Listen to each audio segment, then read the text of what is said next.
seja bem-vindo a mais um programa Florestas com Propósito. Desde o seu surgimento, a madeira tem sido um recurso valioso, versátil, fundamental para a humanidade em diversas áreas. A demanda crescente pela matéria-prima e a exploração irregular das florestas nativas levaram a preocupações com a sustentabilidade e a preservação. À medida em que o tempo avança, a conscientização e o uso responsável dos recursos naturais se destacam e o setor madeireiro passa por diversas transformações.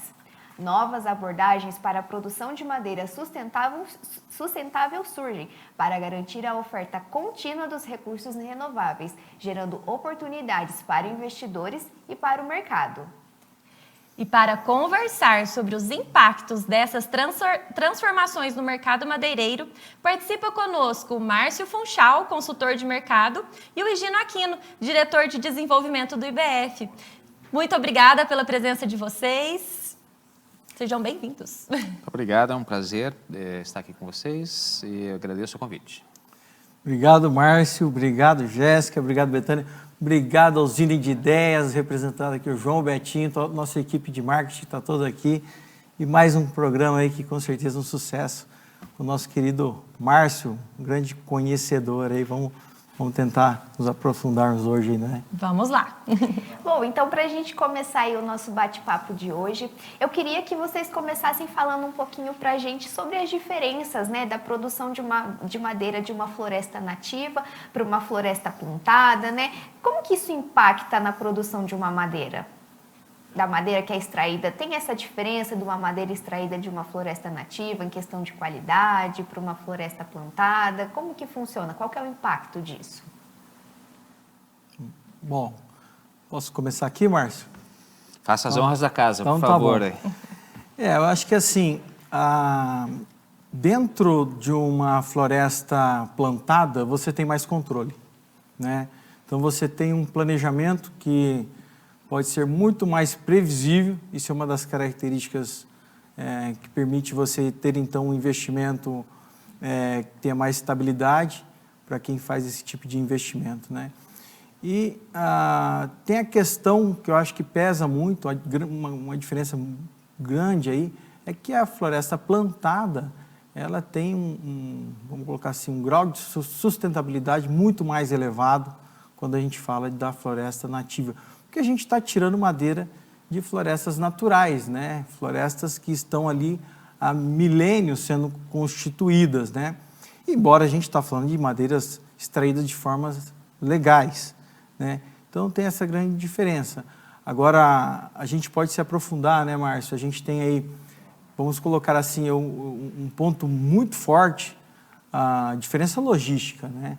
A gente planta, por exemplo, os nossos plantios estão na região central de Minas, 600 quilômetros ali de São Paulo, Rio, Brasília, 2 horas de BH, que é o grande centro consumidor do Brasil, terminal rodoferroviário que conecta São Mateus do Espírito Santo também, aproximadamente 600 quilômetros, e você tem ali a floresta nativa, que a extração ela é bem mais... complexa, né? Poderia dizer complexa e dura, né?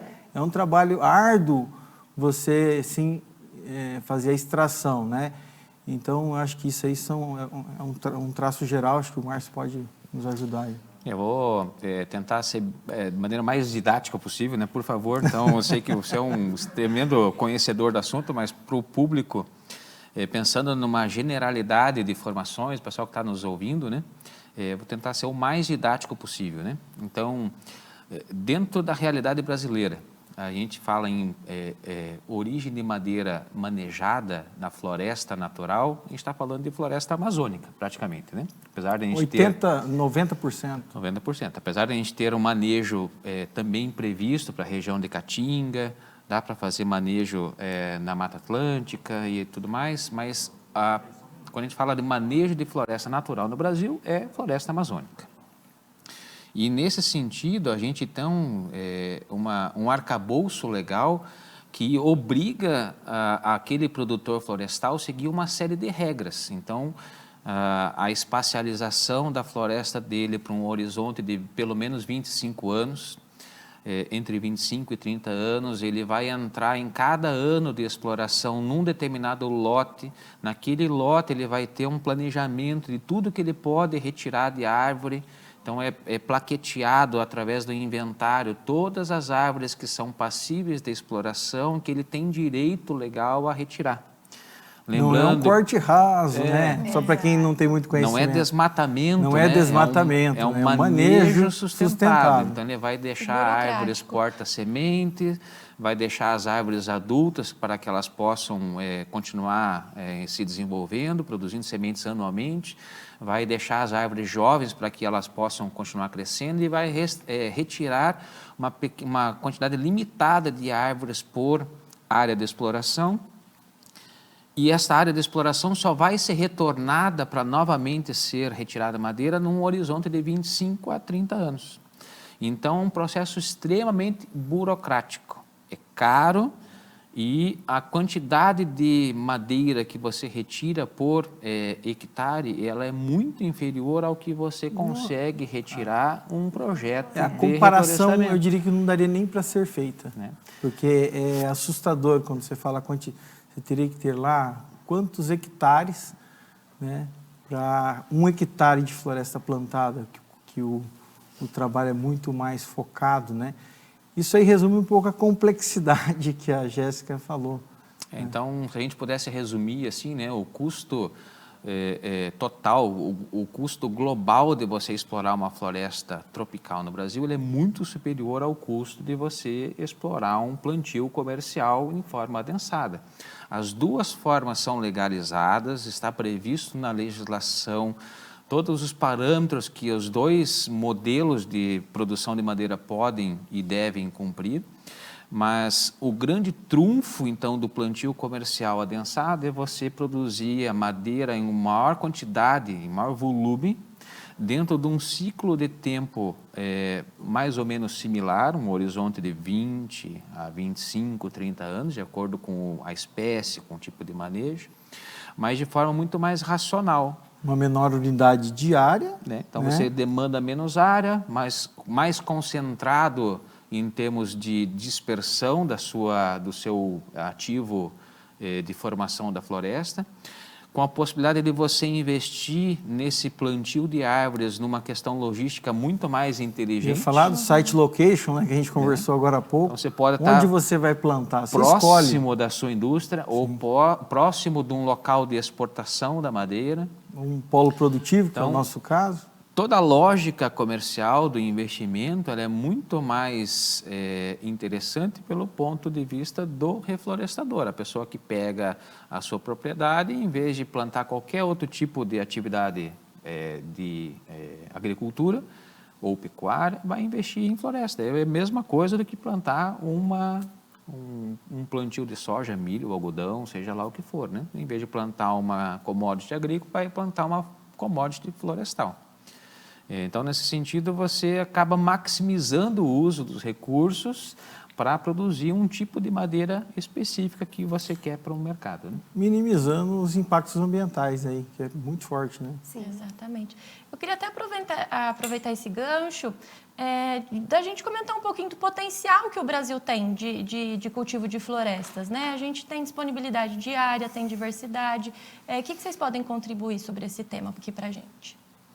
Hoje a gente tem no Brasil em torno de 10 milhões de hectares dedicados a exclusivamente produzir madeira, para todos os segmentos. Então, a gente tem indústria de celulose, que é a maior produtora, a gente tem indústria de papel, a gente tem indústria de madeira sólida. Plantada, né, Marcos? Só floresta plantada. Então, Amazônia... importante também, né? São 10 milhões de hectares de floresta plantada, mas essas mesmas propriedades têm mais 10 milhões, em média, em reserva natural, preservação permanente. Então, quer dizer que, produzindo madeira, nós temos 20 milhões de hectares de propriedades rurais. Metade disto é área de conservação e metade disso é área de efetiva produção. Então, altamente sustentado, não é nada na ilegalidade, né? A gente tem espaço para crescer, porque a gente continua sendo um local atrativo para investimento, tanto de capital brasileiro quanto de capital internacional, né? E a gama de produtos e setores que a gente consegue atender é muito grande, porque o mercado, a gente, eu estou produzindo madeira na minha propriedade. Só que os destinos finais são múltiplos. A gente não consegue resumir numa pequena lista toda a capacidade de destinos para essa madeira, porque são inusitados. Múltiplo. Então, o nosso potencial de crescimento ainda é muito grande. A gente pensar assim, dá para dobrar a nossa área de produção florestal nos próximos 10 anos? Dá. E possivelmente nós vamos chegar a esse caminho muito Sim. facilmente. Isso traz muitas oportunidades, né? Para todos os tipos de produtores rurais, né? Então, é um potencial que o Brasil tem pela sua capacidade de múltiplo uso das suas terras, tanto para a produção do agronegócio quanto da própria produção florestal. Só queria destacar, Márcio, também um ponto interessante, 3 pontos legais aqui nessa conversa. Primeiro, a aptidão florestal, ela acompanha bastante a aptidão pecuária, né? São terras com preços interessantes também. E nós temos aí uma vasta área degradada de pastagem no Brasil, que é uma atividade de baixo carbono, né? Que hoje não é tão bem vista a nível ambiental. Então você tem aí outros 10 milhões de hectares só de pastagens degradadas que podem, parte deles, servir para a produção florestal, né? Aí outro ponto que a gente tem também, que essa vasta área, para avançar aqui especificamente quando a gente fala da madeira dura tropical, né? Que a gente não precisa de grandes unidades diárias, né?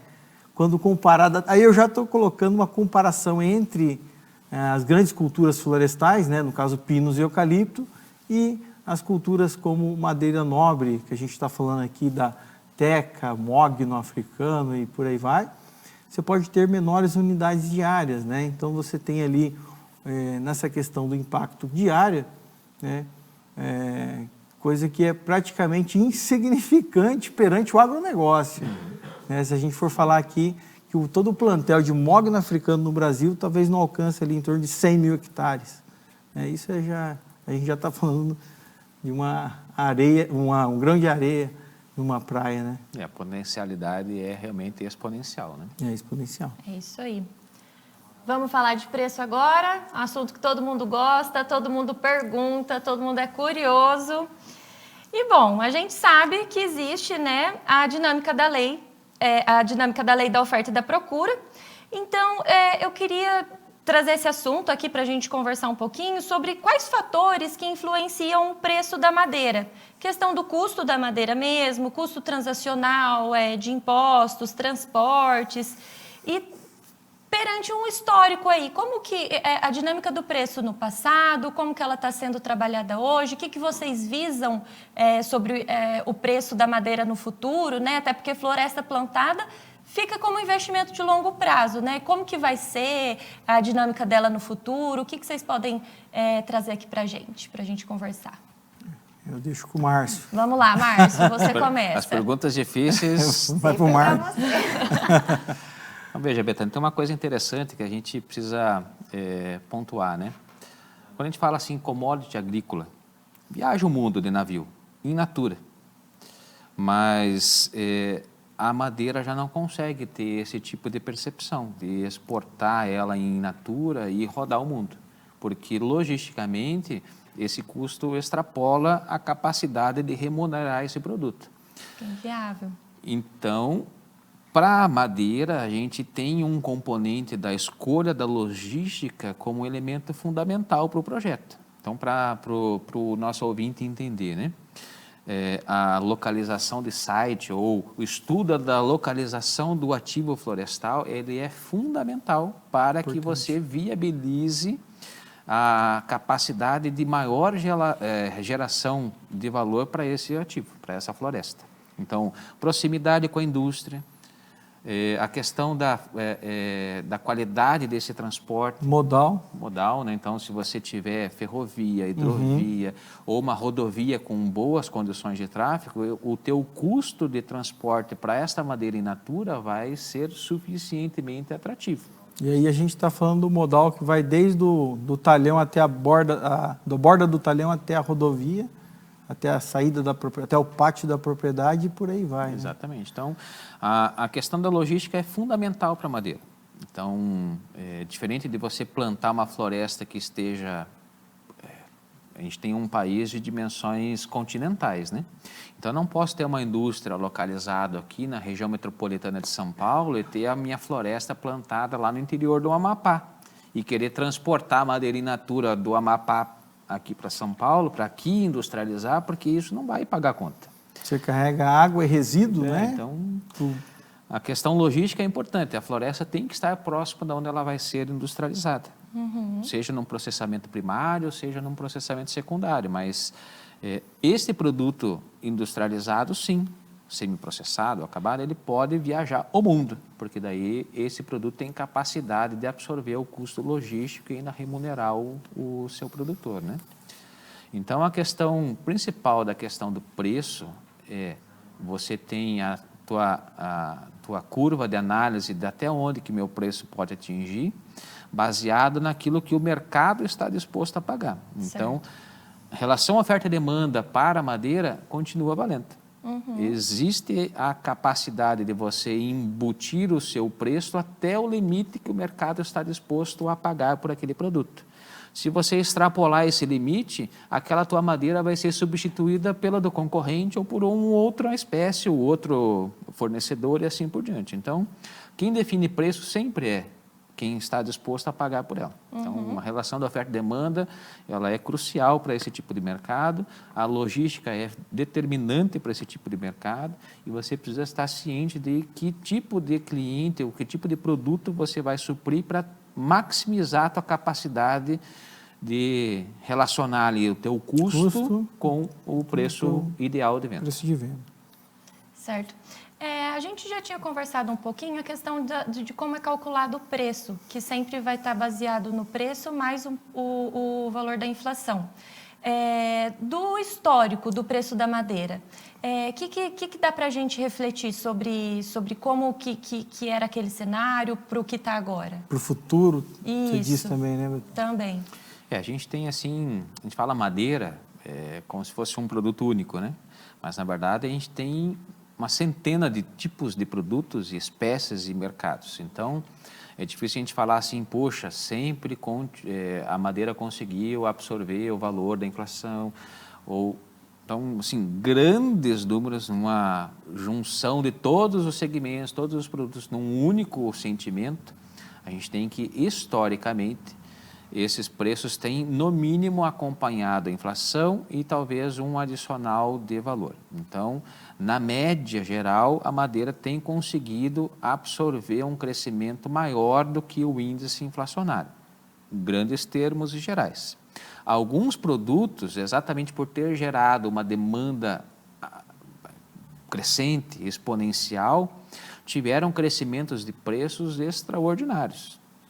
Assim como tem outros produtos que são de baixíssimo valor agregado, que dependem da demanda de um produto acabado e que tiveram a percepção ao contrário, tiveram um decréscimo de preço ao longo do tempo. Não vou falar aqui porque não é o produto que vocês, dentro do Mogno, estão buscando, mas alguns produtos de madeira de floresta plantada, que aqui no Brasil, tiveram redução real de preços na última década. A gente tem a softwood, que a gente fala, né, madeira mais plantada, aí, que tem certas influências que são diferentes, né, Márcio?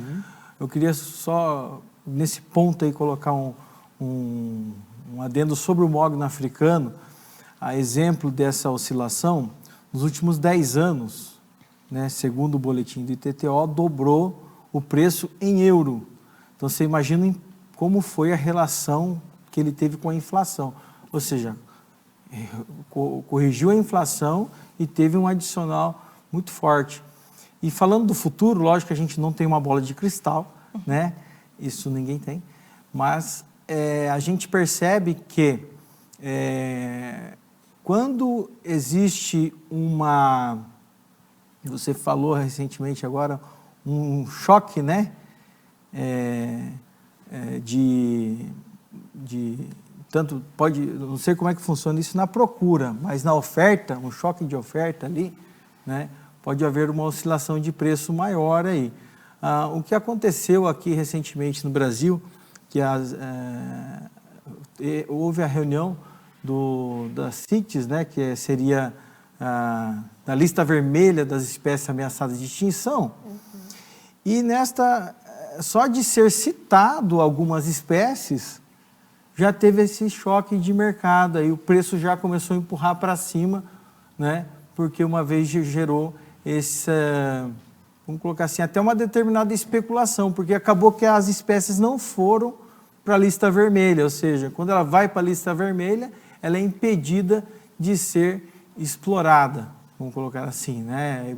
Torna-se um fator limitante muito maior. Esses choques também, eles contribuem na oscilação dos preços.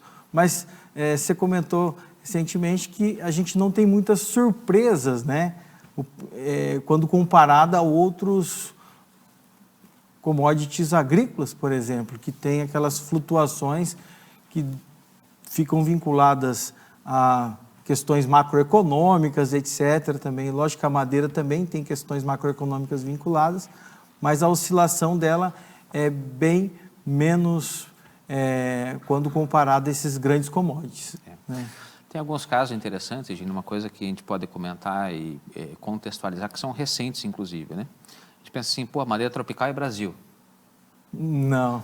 Se você pegar o madeira mapa tropical global, tem né? Toda a região tropical do planeta, né? Então, nós temos aqui a América Central, nós temos lá na região da Indonésia, na região ali do sul do continente asiático, com diferentes legislações para exploração e para espécies exploradas, né? Então, o mogno africano, o ipê, o jacarandá, a itaúba, maçaranduba, tigerwood, são uma ou algumas das dezenas de espécies demandadas ao redor do mundo.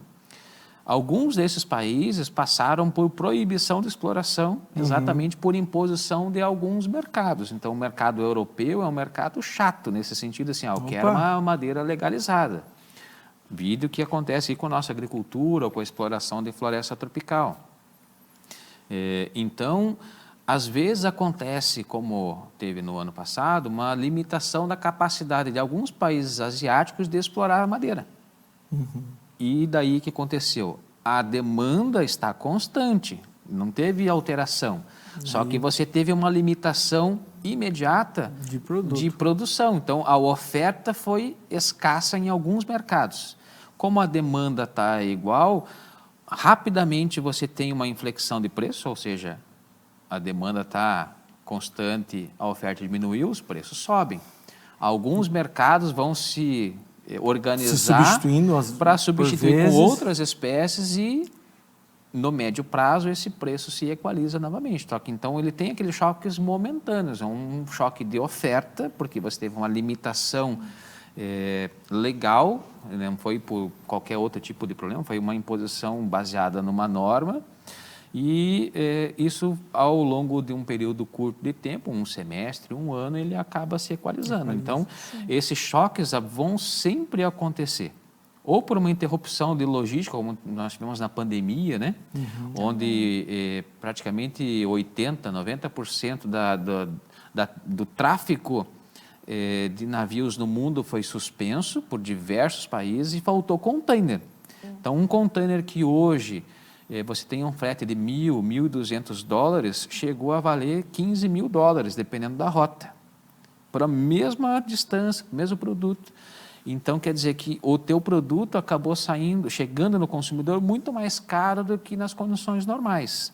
O produto, o valor do frete hoje já normalizou, mas naquele período específico, as viagens foram impactadas por esse sentido. Então, o tráfego de mercadorias, quem conseguiu bancar este valor, continuou mandando mercadoria para o exterior. Agora, quem não conseguiu, parou. Então, teve essas interrupções na oferta, porque a demanda, as pessoas continuam demandando normalmente. Com relação à demanda, eu tenho uma reflexão assim, um pouco filosófica até, que a demanda sobre o mogno africano e as espécies nobres, né, as madeiras duras, elas normalmente são direcionadas para famílias com maior poder aquisitivo. Estas famílias, a nível global, são as famílias que normalmente vai crescendo desde o início da história da humanidade, lá na história pré-histórica, enquanto o homem não tinha poucos objetos, até hoje o homem cada vez mais ele tem mais poder aquisitivo. A gente sabe que existe desigualdade social, mas então essas famílias de maior poder aquisitivo crescem, né? Aumenta então a procura por esse tipo de produto. Então não é um produto que atende todas as classes também de poder econômico, atende mais uma classe de poder econômico maior que está se elevando gradativamente. Então a gente tem aí, não temos bola de cristal, mas temos aí, pelo histórico, uma previsão de que essas famílias crescem, assim como a China agora, a classe média, a classe alta está se elevando bastante, consumindo produtos dessa natureza. Então é previsível que a gente tenha aí maior procura, com certeza, em função desta característica. Lógico que isso vai ser influenciado por N fatores que devem ser analisados de forma combinada, né? Não vamos só pensar dessa forma, mas é um dos fatores que pesam também, a capacidade de crescimento da população em geral e o crescimento das famílias com maior poder aquisitivo.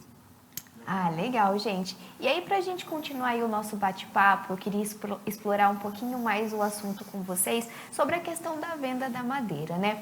Quando a gente fala da venda e de um plantio comercial, até que ponto vale a pena para o investidor, né? Até que ponto é vantajoso para o investidor sair de um produto in natura, de uma madeira in natura, para um produto acabado, semi-acabado? A gente já comentou, vocês comentaram um pouquinho sobre isso, sobre a questão dos custos, mas a gente pode aí explorar um pouquinho mais desse assunto para quem está assistindo a gente, entender um pouquinho mais? Quem começa? Eu começo, Márcio? Vou então dar vai meus, lá. Então começa. eu faço os meus Vai, pitacos começa. e depois você faz Então as começa, considerações vai lá. ali. Então veja, pensando pela ótica do produtor rural, né? O produtor que está plantando a floresta para um dia vendê-la. Ele tem a possibilidade de vender esse produto in natura, ou seja, a tora, seja a tora em pé, a árvore plantada, viva ainda.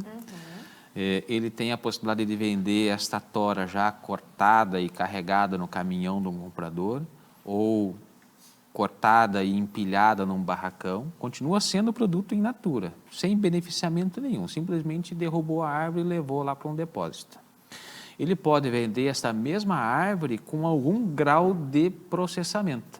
Então, ele pode transformar isso em tábua, em mourão, em ripa, seja lá qual é o produto. Madeira bruta, sem acabamento de lixamento, com algumas falhas de dimensionamento. Mas também ele pode começar cada vez mais a agregar valor a esse produto. Então, ele pode passar por um processo de aparelhamento, como o mercado diz, né? De você passar por uma equalização de dimensões. Então, você não vai mais ter diferenças de espessura, de largura, de comprimento. Você vai padronizar peças, vai entregar para o mercado uma venda de um produto que já tem qualidade dimensional e de aparência. Continua sendo ainda matéria-prima. Matéria-prima para uma reindustrialização.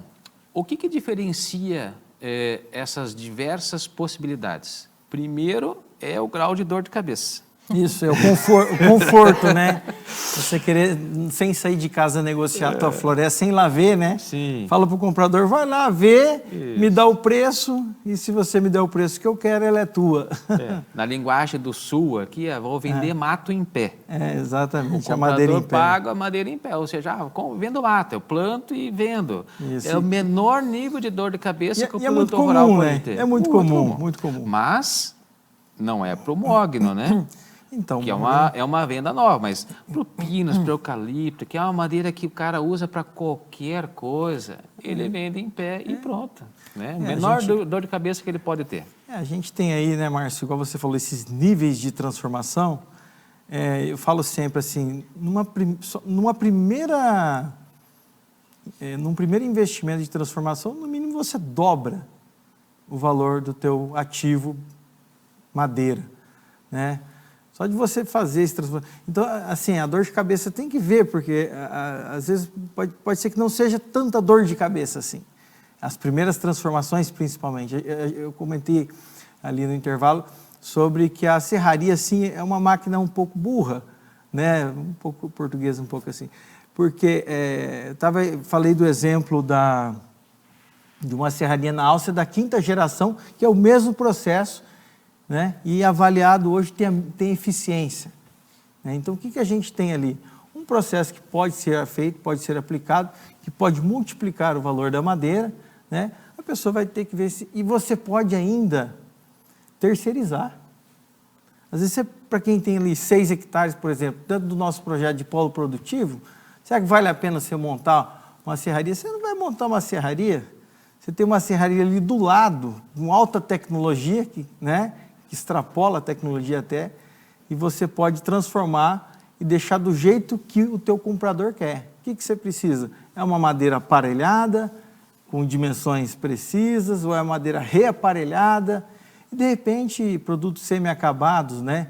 Tem produtos semi-acabados que uma serraria pode fazer perfeitamente, a gente estava comentando aqui, talvez até aquelas lamelas, né, que servem de suporte para piso, lambris, pisos, até, por exemplo, decks, né? O deck não é uma peça de alta complexidade na transformação.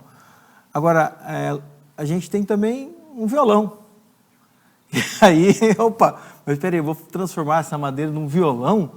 Mas eu vou ter que entender aí é um nicho, vamos colocar assim, pode até que não seja um nicho, mas é um mercado em que a madeira é uma matéria-prima também, mas exige já um know-how assim, já existe aí vamos dizer assim, uma dor de cabeça, igual a Jéssica falou, uma especificidade, né? Eu não diria que talvez que chegaria a tal nível, a não ser que a pessoa estivesse muito inclinada a fazer, né, para um produtor de floresta. Mas, com certeza, pensar numa transformação e fazer isso desde já, eu acho que é o caminho. Ele já planejar, perceber assim, olha, eu invisto tanto, eu tenho uma madeira que eu vendo ela em pé, sem o mínimo de dor de cabeça. Mas se eu tiver apetite, fôlego, né, financeiro, para investir um pouco a mais, eu transformo e vendo ela no mercado com um valor agregado. A gente fala de dor de cabeça brincando, né? Porque, na verdade, para o produtor rural, pense, você vai plantar uma floresta, você não vai colher na próxima safra como soja. Agricultura agrícola. Exatamente. Não é 3 meses depois já está com a saca prontinha para carregar no caminhão. Sim. Então, você vai pegar um ciclo de 15, 20, até 25. ou mais anos. Então, diversas decisões que a tua equipe faz, realmente pensando na parte da engenharia, melhor técnica de manejo, para produzir a melhor madeira para aquele produto almejado. Então, se eu vou fazer 1 desbaste, 2 desbastes, se eu não vou fazer desbaste, se eu vou... Tudo isto é para produzir o melhor produto, a melhor madeira plantada, pronta para o corte, para atender aquele mercado. Então, nessa decisão de vender in natura, vender o produto semi-elaborado, elaborado ou não, eu tenho a possibilidade de ter a minha industrialização, ou eu comprar o serviço de um parceiro para industrializar essa minha produção, eu reunir dentro de um polo, como vocês têm esse atrativo, né, de coletivamente você remunerar uma indústria que faça esse nível de agregação para mim, e em vez de eu vender um produto com um preço X no in natura, eu posso vender por 10X num nível de agregação maior. Então, quando a gente fala assim, a dor de cabeça, não, é porque tem o tempo necessário uma brincadeira, mas... para fazer análise de onde eu quero atender, qual é o produto que eu quero. Né? Vai depender do objetivo, né, do produtor. Do objetivo, da capacidade dele investir na transformação, né? Também. E aí sim, neste trabalho que o Márcio falou. Muito bem. Bom, pessoal, quero saber agora se vocês acham que a madeira pode ser substituída ou não. A gente sabe aí da ciência, novas tecnologias, de plásticos, MDFs, mas a gente considera ela necessária. A gente sabe que é um produto ali milenar. Como que vocês veem a possibilidade de alternativa, substituição desse produto? Eu não só acho, como eu tenho certeza, mas a certeza de que a madeira, ela, da mesma forma que a gente fala madeira de uma maneira geral, da mesma forma que alguns produtos que usam a madeira como fonte de matéria-prima, com certeza será substituído. Isso é natural na dinâmica da evolução da sociedade, né? Porém, outros produtos serão substituídos por madeira. Isso acontece sempre, né? Agora, a madeira, ela tem uma relação muito intrínseca com o ser humano, né? E a aplicação dela, o Márcio falou agora há pouco, se a gente começar a listar agora, talvez a gente passe a tarde inteira e amanhã a gente se esqueça. Lembrar de alguma coisa que não a gente lembre agora, né? que faltou bastante coisa. Então, eu acredito assim, a substituição ela sempre acontece. Eu tive uma experiência de uma fábrica que produzia peças, uma madeira artificial, né, produzida a partir da palha de arroz, que é o resíduo da indústria. Porém, o que acontece? Existe custo para isso, né? Então, às vezes, esbarra em custo. E existe custo ambiental também. Esse produto aí emitia muito carbono, colas, produtos sintéticos, químicos, para fazer a agregação deste material. Então, eu percebo assim, existe a substituição, porém, existem limites para a substituição. Os limites são tanto financeiros, ambientais e tecnológicos. E a madeira, ela, pela observação assim, ela ganha bastante espaço por essa relação bastante intrínseca com o ser humano, né, que depois a gente pode até falar, não sei se tem uma pergunta relacionada, vários exemplos aqui em que a madeira foi descoberta agora do conforto, do benefício ambiental, né, da madeira, além da questão do carbono, que ela sequestra carbono. Então, irá ser substituído com certeza, porém, temos limites para isso, né? E ela irá substituir outros produtos também que vão perdendo a viabilidade. Até complementando a questão, o próprio uso da madeira também, as tecnologias vão permitindo que você tenha novos produtos para utilizar a madeira. Perfeito. Então, hoje você tem ali todo um sistema construtivo no hemisfério norte que já está aqui no Brasil, já tem um sistema construtivo. Você falou disponível. Um segmento muito forte, né? Construção civil hoje está olhando para o mercado da madeira. Então, a gente pensar assim, poxa, a gente fazia antigamente na casa somente o telhado de madeira. Se você for pensar hoje, cara, é um uso pouco nobre para a madeira, né? Continua podendo utilizar sem problema nenhum. Mas veja, hoje a madeira, em termos decorativos, em termos de madeira aparente, traz todo aquele benefício de você conviver com um produto que você tem uma textura, você encosta na madeira, você tem a beleza da fibra, da cor, mas você tem o conforto do toque. É diferente de você encostar numa chapa de metal que é frio. Conforto térmico. Então, o ser humano ainda tem essa necessidade de conviver com alguma coisa que lhe traz harmonia. Então, a madeira tem esse sentimento, é um objeto de arte. De luxo. De luxo. Então, tem vários sentimentos ligados à natureza humana que conectam ele diretamente com a madeira. Pensa assim, poxa, mas eu faço churrasco. É madeira. É um uso pouquíssimo nobre, mas também você vai utilizar uma madeira de baixíssimo valor agregado. Sim. Ao mesmo tempo, Bem você lembrado. tem outros elementos que fazem parte da nossa vida. Você constrói uma casa com elementos estruturais de madeira, com viga aparente, com um painel gigantesco, uma obra de arte, aquilo ali vai para o resto da vida, vai passar gerações. Também é madeira, mas com aplicações e usos bem distintos para o ser humano, né? Sim. E tem barreiras para substituição. Barreiras culturais. Não, isso aqui tem que ser de madeira, né? Hoje, por exemplo, eu tive a oportunidade de, durante um período, estudar o violino, né? Existe o violino que ele é elétrico, né? Mas você tem um violino de madeira que você, inclusive o violinista mais avançado, produz certos componentes de madeira e conhece aquilo com profundidade. Aquilo ali é uma extensão do braço dele. Então, tem relações com madeira que são assim, culturalmente falando. Pensar um piano. Um piano de plástico. Não tem alma, né? Um Não piano tem de alma. madeira. Injetado, né? Ser tocado.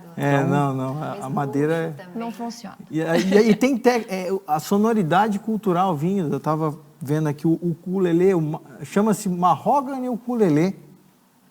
O que é? O ukulele mogno, na original. O ukulele, ele só pode, para atingir a sonoridade desse ukulele, desculpa, chama-se solid ukulele, confundi aqui o mogno ukulele.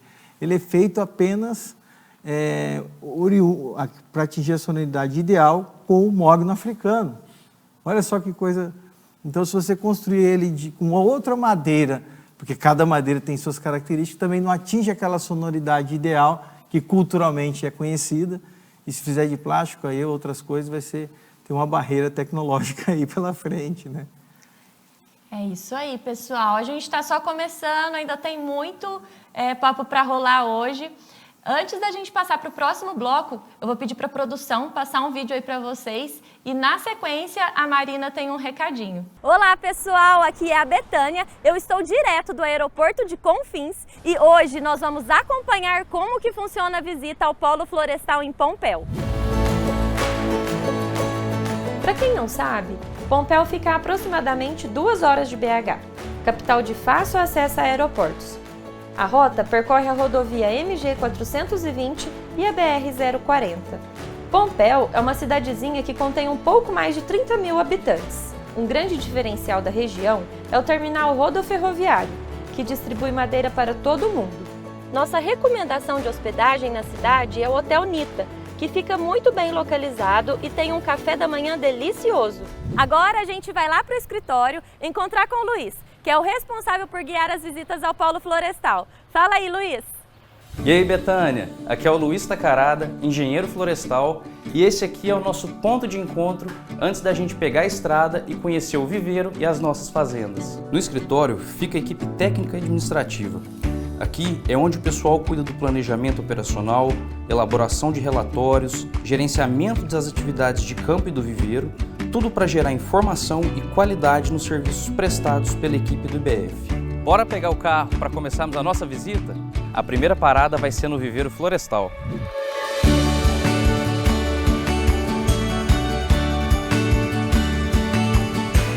Bom, pessoal, essa é a nossa primeira parada. Chegamos aqui no viveiro florestal. Aqui são produzidas mais de 1.500.000 mudas por ano para abastecimento do nosso polo florestal de Pompéu. É gigantesco. E aí, bora pro campo? Bom, pessoal, a gente já saiu do viveiro. Vocês viram onde são produzidas as mudas de mogno africano que vão para o campo para o plantio. E o viveiro faz parte do polo florestal daqui de Pompéu. O polo florestal ele é a solução completa para o investidor, onde além do plantio de mogno africano, ele também se torna proprietário da terra. E aqui ele vai contar com uma mão de obra especializada para o plantio de mogno africano. Ele tem como vantagem que ele não precisa entender do dia a dia do campo, que são repassados através de feedbacks do aplicativo Minha Floresta. E aqui dentro a gente tem uma infraestrutura toda voltada já para o plantio de mogno africano, tanto em escala quanto em material disponível. A gente tem os maquinários já adaptados à região, ao solo que a gente trabalha e, consequentemente, também a diminuição do custo devido à mecanização dessas áreas. Aqui agora a gente está indo para a Fazenda América, uma das 22 fazendas que a gente tem dentro do polo florestal, para que vocês tenham uma ideia de como funciona o plantio no dia a dia. Vamos lá? Depois de conhecer o viveiro e um plantio modelo, o visitante tem a oportunidade de conhecer uma área disponível para uma nova floresta. A visita é muito bacana, pois nada melhor do que conhecer de perto como tudo funciona no polo florestal. Legal demais, Luiz! Que dia incrível! Agora eu convido você também a vir ao Polo Florestal em Pompéu e saber um pouquinho mais sobre o mogno africano.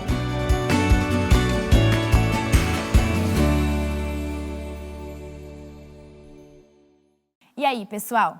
Nesse vídeo que vocês acabaram de ver, é possível ter um spoiler de toda a nossa estrutura do Polo Florestal, que conta com viveiro, engenheiros, insumos, maquinários e muito mais. A boa notícia é que você pode visitar Pompéu e conhecer tudo pessoalmente. A cidade conta com restaurantes e hotéis que permitem uma estadia confortável, caso você queira ficar mais de um dia. Esse é o nosso convite. Fale com a nossa equipe e agende o melhor dia para você. Bom, e para a gente continuar o nosso bate-papo, eu queria que você explicasse um pouquinho mais sobre essa questão. Quais são as vantagens, né, para o investidor produzir madeira num polo produtivo? E aí o Márcio pode complementar também um pouquinho mais nessa questão da venda, da questão logística, mais relacionado ao mercado mesmo, as questões mercadológicas. Legal, Jéssica. Assim, produzir madeira dentro de um polo produtivo, qual que seria outra alternativa? Ele produzir de forma independente. Ter lá a sua propriedade em alguma determinada região e produzir. Nós dizemos aqui que tem algumas vantagens e algumas são mais bem fortes, assim, né? Um polo produtivo, o primeiro ponto é a economia de escala, eu diria. Como a gente fornece essa solução, a gente fala no popular que a gente vende um produto no varejo a preço de atacado. Por quê? Porque a gente tem a economia de escala a nosso favor. A gente refloresta uma fazenda em grande escala e dentro dessa fazenda, antiga fazenda, são várias pequenas fazendas, vários pequenos talhões, ou médios ou grandes talhões aqui, na verdade. Cada um tem o seu investidor ali. E nisso, ele ganha na economia de escala e a gente permite ter a nossa margem para poder operar também nessa economia de escala. Então, é a questão do custo. A questão também estratégica de você ter um polo localizado numa região que tenha uma estratégia de mercado e de aptidão agrícola, envolvendo o preço da terra, né?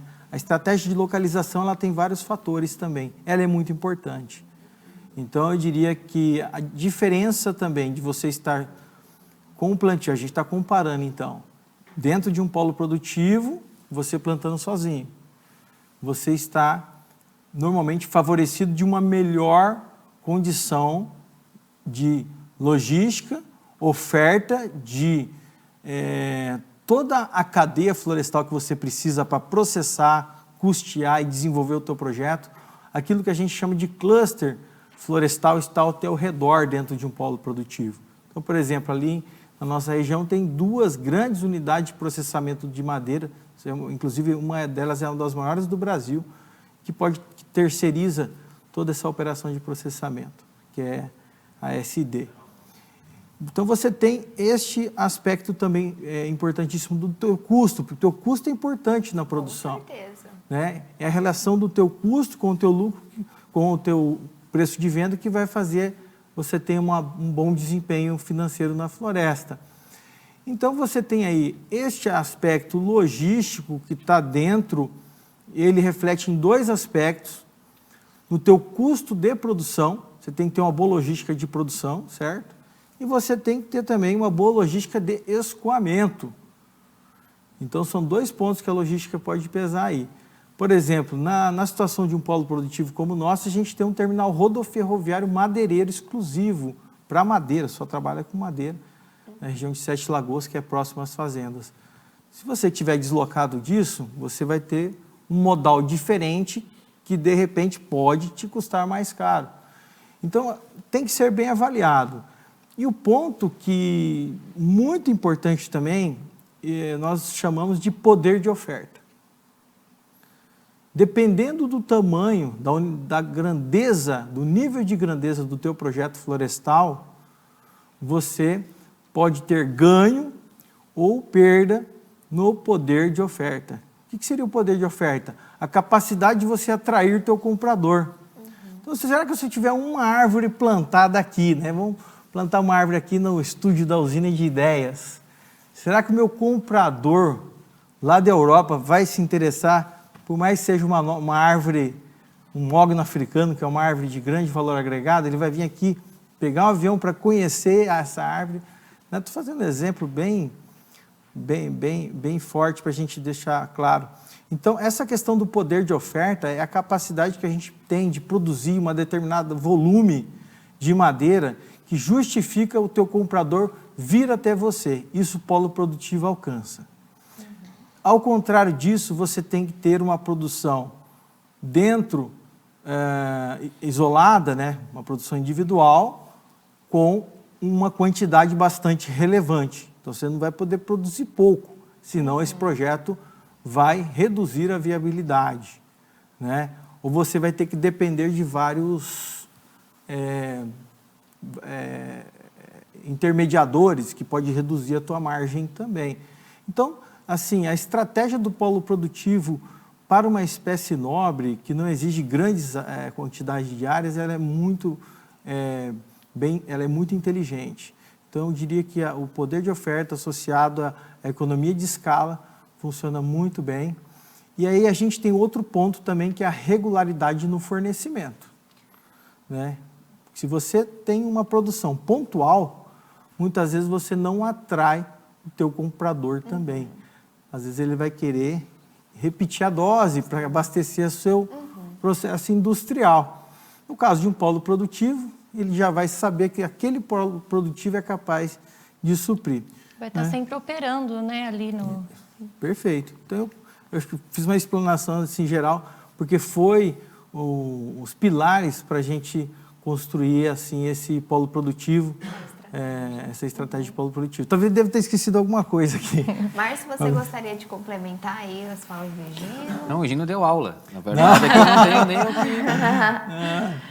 Mas a gente está dentro de um polo produtivo em Minas Gerais, né, que é um estado bastante conhecido como produtor de floresta ali, né, Márcio? Não, e a questão é, o polo florestal tem todas essas qualidades, aspectos positivos, né? De você ter um volume adequado, uma capacidade de você ter florestas ficando em ponto de maturação sistematicamente uma depois da outra. Se você está sozinho, você tem uma floresta de pequena escala, onde a tua floresta vai madurar apenas um momento e você vai ter que esperar vários anos para você ter capacidade de voltar a produzir. Então, quer dizer que o teu fluxo de caixa é completamente desconexo e você não tem capacidade de estar sempre com uma sustentabilidade de fornecimento. No polo florestal, talvez lá o seu João, Dona Maria, vão estar com uma floresta madurada num determinado ano, mas o vizinho vai estar no mês seguinte, o outro vizinho no outro mês. Então, sempre alguém vai estar com a floresta madura num determinado período de tempo. Então, como há um escalonamento desse plantio, o polo florestal tem capacidade de manter sustentabilidade de abastecimento do mercado. Numa determinada escala, para você estar sempre produzindo e replantando a área que foi cortada, né? De maneira que você perpetue o abastecimento de nichos de mercado. Então, isso tudo simboliza polo, é o cluster florestal. Cluster e assim florestal. por diante. Mas a única coisa que eu poderia complementar na tua explicação e que a maior parte dos produtores florestais não entende é produzir madeira é como estar em qualquer outro tipo de negócio. Então, você vai criar né? O início é sempre o mais caro, porque você tem que abrir mercado, você tem que visitar comprador, você tem que mostrar para o comprador que o teu produto é bom, que o teu serviço é adequado, é melhor produto, que você é eficiente na entrega. Ou seja, o investimento que você faz para abrir mercado sempre é muito mais caro do que o investimento para manter mercado.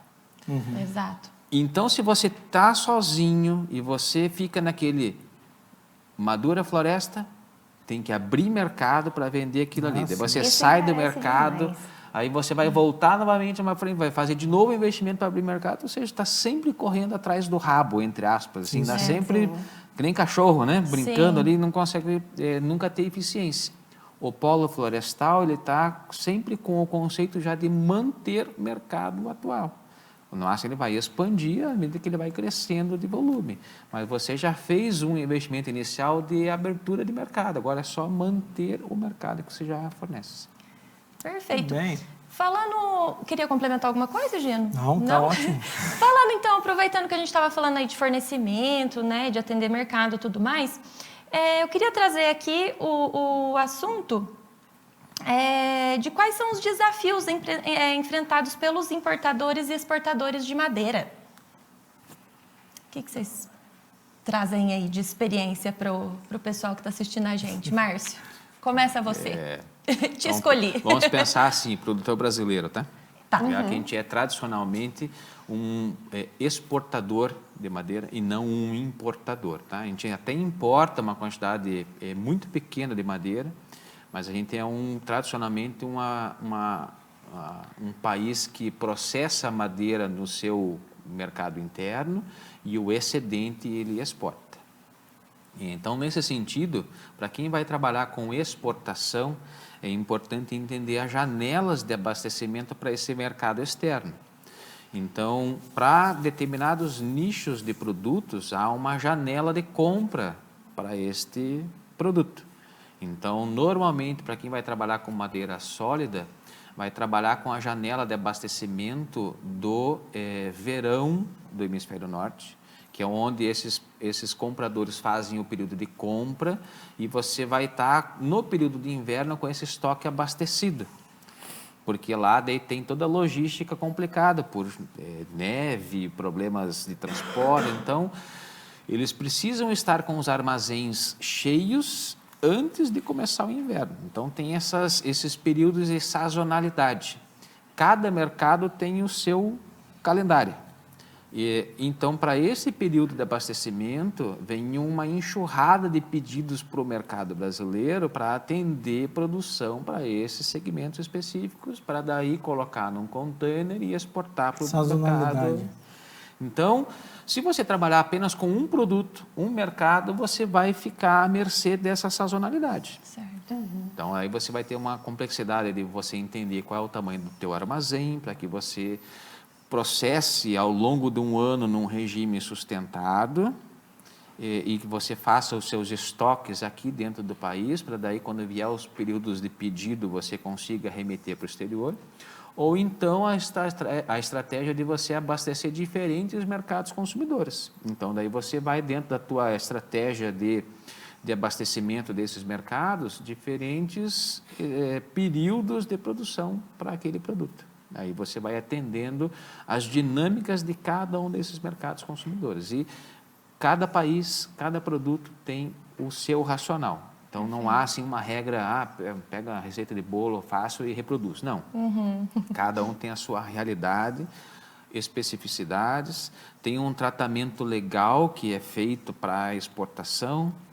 Cada tipo de produto tem um comportamento. Produto de madeira é um produto vivo. Apesar dele, madeira eu transportei em forma de tábua, serrado, produto de arte, acabado, ao longo de um container de 20, 30 dias no navio, trancafiado dentro de uma caixa de aço, pegando 50 graus lá do externo, esse produto vivo está trabalhando em termos de dimensão, está retorcendo, está contraindo, expandindo, pegando umidade. E ele, muitas vezes, tem a sua vida própria, né? Chega lá no exterior, ele não é aquilo que o comprador embalou, né? Sim. Lá quando ele inspecionou a embalagem lá na indústria. Então, tudo isso tem que ser compreendido que é um processo que vai ter que ser convivido por quem for exportar esse produto, seja in natura, seja semi-acabado ou seja acabado. Então, é importante entender o que o mercado está comprando e todos os trâmites burocráticos e operacionais que ele precisa cumprir para atender as demandas daquele mercado consumidor. Ótimo. Regino? Tem pontos clássicos também, né, Márcio, que a gente coloca assim como barreiras de exportação e importação, como barreiras culturais, como barreiras até políticas, alfandegárias. Recentemente, o William, nosso irmão, né, meu sócio, esteve na China e chineses ávidos, né, com bastante apetite por madeira e os brasileiros um pouco ainda reticentes, tem aquela confiança para ser estabelecida entre o importador e o exportador para que o produto, durante esse trajeto, aí chegue da maneira combinada, né. Eu coloco um negócio que a gente conversou lá atrás também, eu achei muito interessante. Cada conversa nossa eu me aprofundo mais. É o seguinte, a exportação da madeira também existe um tempo, exige um tempo, né, que vai dali desde o processamento, mas do ponto de origem até o ponto de chegada, esse tempo de carregamento, transporte, descarregamento e tal. Nesse momento, se você não for a mesma empresa que faz aqui a exportação e a importação, você tem ou um importador que é um intermediador ou até uma empresa que faz todo esse processo. Isso aí requer um investimento, porque você tem um capital que pode passar 6 meses em fase de transporte, ponto de origem, toda a transação alfandegária, etc. Então, você tem esse custo de capital envolvido na madeira, porque ela não está sendo processada, ela está, vamos colocar assim, entre aspas, parada, né? E ela não está parada, ela está em trâmite. Mas ela está ali esperando todo esse contexto. Então, esse custo também é uma barreira, porque vai ter que ter aquela pessoa investindo nesse processo, né? Então, é interessante a gente saber, até para quem nos acompanha, para quem participa do projeto nosso, né, que eu falei brincando aqui no intervalo que hoje a gente é uma reflorestadora, amanhã a gente é uma madeireira, porque a gente está adquirindo todo esse know-how para que essas barreiras, né, que a gente está colocando aqui, os desafios, né, sejam superados da melhor forma para garantir uma melhor relação custo-benefício, maior rentabilidade para o projeto. É isso. Ótimo. Aí, os nossos objetivos, nossas metas são grandes, né, Higino? Opa, Com certeza. calma aí. Se fosse fácil, Todo qualquer mundo um fazia. faria. Todo mundo Com faria. certeza, é verdade. Eu sempre digo isso. É isso aí. Hoje o bate-papo aqui está sensacional. Vou passar a palavra agora para minha colega Marina, que ela tem mais um recado para você. E aí, pessoal? A próxima edição do melhor evento sobre mogno africano já tem data confirmada. Dia 28 de outubro, eu e um time incrível de especialistas estaremos em São Paulo para um dia inteiro de conteúdo sobre investimento em ativos florestais, mercado da madeira e muitas novidades. Essa é a sua última chance neste ano de fazer parte do Polo Florestal com um bônus especial. Para participar é só falar com a nossa equipe. Bom, e nós chegamos no nosso último bloco e para fechar com chave de ouro, eu gostaria de fazer uma pergunta para o Higino e o Márcio, sinta-se à vontade aí para complementar. Quais são os benefícios que o investidor pode estar adquirindo, né, e tendo com esse tipo de investimento?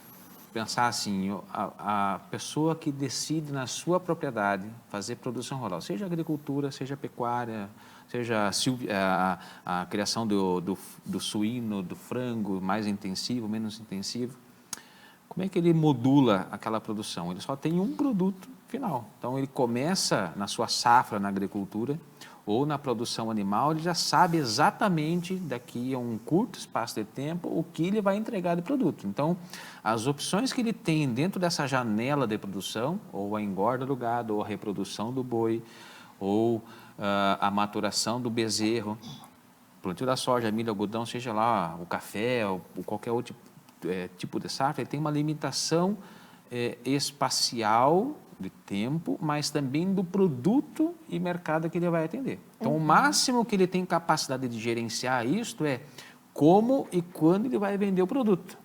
Ele só vai ter a opção, ou já negocia pré-colheita, pós-colheita no momento que tiver maduro e carregou no caminhão e acabou. Se ele tiver cooperado, integrado, ou ele tiver o silo, ele armazena e vende dentro do próximo ano, janelas temporais e assim por diante. Então, é o máximo que ele tem. Na floresta, ele não precisa cortar a madeira no final do ciclo, porque a commodity agrícola, se você não colher, ela apodrece e morre e você perdeu tudo. A floresta, você pode ainda estar perdendo, tem custo capital parado ali, né? Mas você não precisa vender naquele dia exatamente, tem que cortar porque a árvore vai morrer. Tem a flexibilidade na colheita.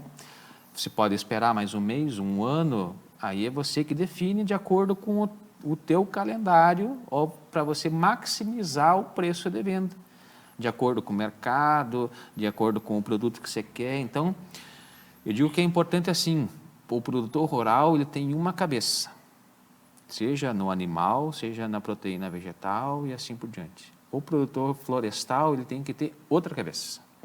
A mente é muito mais aberta porque a janela de tempo que ele tem nesse ciclo de produção é muito mais ampla.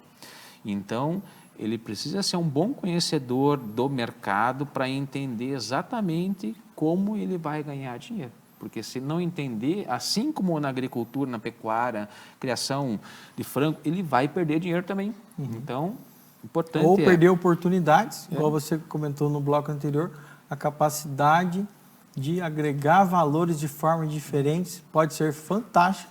A gente falou aqui de transformar 1 para 10, em termos de valores monetários, até por conta da transformação. Então, só que na floresta, então, o leque de oportunidades eu vejo como muito maiores. Exatamente porque ele tem uma gama de possibilidades, gama de ações muito mais complexas do que uma produção rural, onde você tem um mercado que precifica os preços diariamente, às vezes variam ao longo do dia. Exato. Né? De acordo com a qualidade do grão, da folha, da carne, aquilo ali varia dia a dia, mas é o máximo que ele tem de capacidade de gestão. E na floresta, como você tem uma infinidade de opções de atender mercados completamente distintos com a mesma árvore, então a tua capacidade de gerenciar o teu nível de risco, de atingir melhores mercados, rentabilidades, é muito mais efetiva. E logicamente Segurança. que é o o que ponto um você traz aqui para todo investidor. Eu sei que você apresenta exatamente essa descrição aqui, que é o que define a qualidade de uma gestão bem aplicada na produção florestal. Comenta pra gente, Gino, Vamos um pouquinho lá. das Nós características trouxemos aqui da uma nossa tela bacana, tela. acho que dá para passar depois ali na tela, né? Mas a segurança, né, a flexibilidade, a segurança, como a gente comentou aqui, também está na segurança de mercado, né? Essa capacidade que você tem de reter mais ou de antecipar a venda, isso aí. E a segurança, no caso, pelo fato de ser um ativo físico, quando comparado a mercados de capitais, aí falando de investimentos, né? A gente está falando de um ativo físico vinculado à terra. A terra traz muita segurança, né? Flexibilidade, o Márcio comentou aqui, né? A colheita, né? Você poder ter essa flexibilidade de poder, talvez numa decisão, antecipar ou postergar o corte e até mesmo depois de cortada, postergar a venda, porque não perece. A madeira, ela tem uma capacidade de armazenamento aí, eu não poderia dizer infinito, mas ela é muito grande, né? A gente poderia dizer que é muito grande quando comparado a qualquer outro tipo de produto. E a gente tem como um ativo independente quando comparado ao mercado financeiro, né? O mercado financeiro está movimentando, e ela é totalmente independente, não está relacionada. É um hedge natural para a inflação, né? O Márcio até citou aqui, sempre historicamente, sempre corrigiu a inflação e entregou mais um pouco. Isso aí é uma característica muito interessante. A commodity não funciona bem assim, né? Ela oscila e está suscetível a outras variáveis, outros fatores. E o retorno, né? O retorno que a gente poderia falar, temos essa capacidade de agregação de valor também, além do retorno intrínseco da floresta em pé. E a gente pode falar assim que o retorno realmente de uma floresta é um ativo de longo prazo a princípio. Lógico que você pode se desfazer do ativo biológico vendendo a tua floresta, ou junto com a terra, ou até separadamente, mas o retorno em si, a ideia principal é que seja de longo prazo. Então ela tem uma baixa liquidez, porém, quando comparado a outras commodities, assim, no histórico, vamos colocar assim, a floresta tem se destacado em termos de retorno. Então acho que é isso, gente. É isso aí. Bom, a gente já está caminhando aqui para o fim do nosso programa, mas antes a Marina tem o último recado para você. E que bate-papo incrível que tivemos hoje, não é mesmo? Se você quer ter em mãos o guia mais completo sobre investimento em mogno africano, a 5ª edição do livro já está disponível. Adquira agora mesmo o seu exemplar e se aprofunde no cultivo fascinante dessa espécie de madeira nobre. O preço fixo do livro é de R$ 49,00 e com frete grátis. Lembrando que enviamos para todo o Brasil. Obrigada, Marina. Bom, queria agradecer agora, né, o pessoal aqui. Márcio, muito obrigada por aceitar esse convite, por bater esse papo com a gente. Tenho certeza que foi super enriquecedor esse conteúdo entregue aqui hoje. É muita experiência, muita coisa para contribuir e valeu mesmo por ter participado. Ok, eu que agradeço novamente o convite. Para o público que assistiu ali nosso bate-papo, né? Espero que a gente tenha conseguido jogar uma série de ideias para quem participou. Eu recomendo que, se ainda há dúvidas sobre o projeto do Polo Florestal, que entre em contato com a equipe. O IBF tem ali uma série de especialistas nessa área. Lembrando só que é importante, a hora é agora. O Brasil assinou uma série de protocolos sobre produção sustentável, de produção de baixo carbono. A floresta encaixa 100% nos planos do governo. Então, temos um incentivo legal, temos um incentivo financeiro. Então, realmente, para quem pensa num projeto de longo prazo, diversificar o portfólio de investimentos e com um projeto que é desenhado de maneira adequada, tecnicamente bem efetuado, recomendo. Então, fique aí o recado, por favor, procure o pessoal do IBF, faça o seu investimento agora, já. Obrigada, Márcio. E Gino? Bom, eu quero agradecer a todos. Obrigado, Márcio. Obrigado, Betânia. Obrigado, Jéssica. Para mim é uma satisfação estar aqui mais uma vez nesse programa. Obrigado ao Usina de Ideias, todos os queridos parceiros aí. E até a próxima. Obrigado, pessoal. Até a próxima. Até mais.